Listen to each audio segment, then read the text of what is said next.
Hello dear students, আজকের ভিডিওতে বলবো যারা ৭ কলেজে আছেন তারা কিভাবে মার্কশিট উত্তোলনের জন্য আবেদন করবেন। তো প্রথমে আপনাদের ঢাকা ইউনিভার্সিটির অ্যাডমিনিস্ট্রেশন ভবনে ৳১৫ দিয়ে একটি আবেদন ফর্ম নিতে হবে।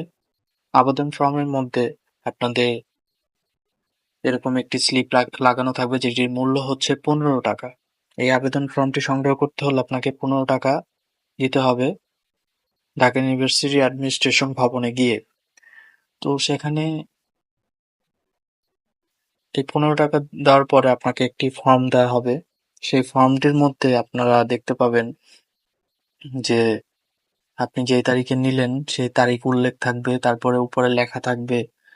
এই যে আপনারা ফর্মটি দেখতে পাচ্ছেন, উপরে লেখা আছে মার্কস মার্কস সার্টিফিকেটের জন্য আবেদনপত্র।